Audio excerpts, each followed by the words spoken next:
Welcome to my YouTube channel. So this is my first YouTube video. এই মুহূর্তে আমি রয়েছি চন্দননগরে, আর এই মুহূর্তে যেই জায়গাটা রয়েছে সেটা হচ্ছে চন্দননগর মিউজিয়াম। তো চন্দননগর নামটা শুনলেই সবার প্রথম মানুষের মাথায় যেগুলো আসে জগদ্ধাত্রী পুজো, লাইটিং, আরেকটা হলো চন্দননগরের বিখ্যাত জলভরা মিষ্টি। তো আমি এখন যাব ঠিক সেই জায়গাটাতে যেখান থেকে জলভরা মিষ্টি প্রথম আবির্ভাব হয়েছিল। সো সঙ্গে থাকো।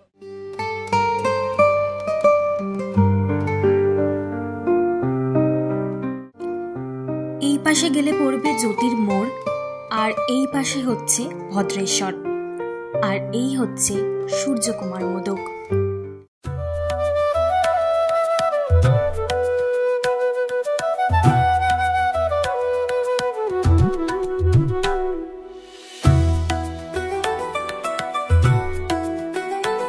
এরপর আমরা কথা বলে নিয়েছিলাম বর্তমান মালিকের সাথে।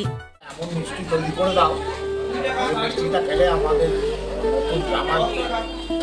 খুব লালসাস দেখে একটা আইডিয়া করে যে এরকম যদি সন্দেশটা করে ভেতরে জল দিয়ে দেওয়া হয়, সেই আইডিয়া করে একটা সন্দেশ তৈরি করে জামাই বাড়ি ওটাতে কামড় দিল, জলটা পাঞ্জাবিতে পড়লো, হই হই হই হই জামাই ঠকেছে।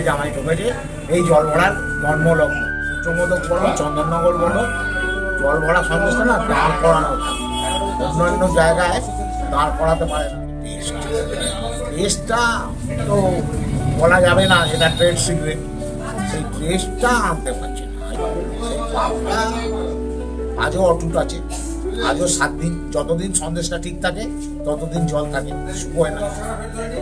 এই যে ব্যাপারটা, এইটা বাইরে কেউ করতে পারে। এরপর কর্তৃপক্ষের পারমিশন নিয়েই চলে গিয়েছিলাম মিষ্টি তৈরির জায়গায়।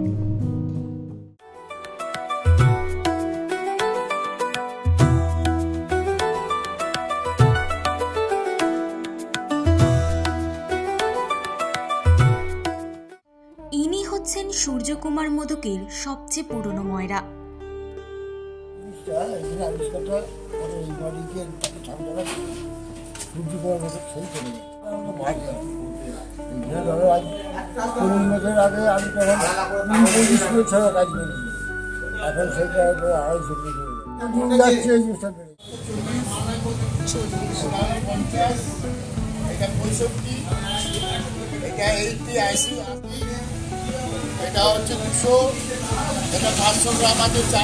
চন্দননগরের রানীমার বিদায়ের সময় এই মিষ্টি তাকে উপহার দেওয়া হয়। ম্যাঙ্গো পাল্প দিয়ে তৈরি হয় এই আম জল ভরা।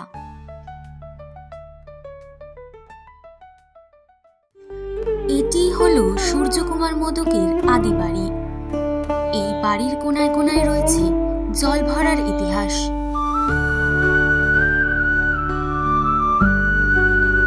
1818 সালে তেলিনীপাড়া জমিদার বাড়ি থেকে এই মিষ্টি বানানোর অনুরোধ আসে।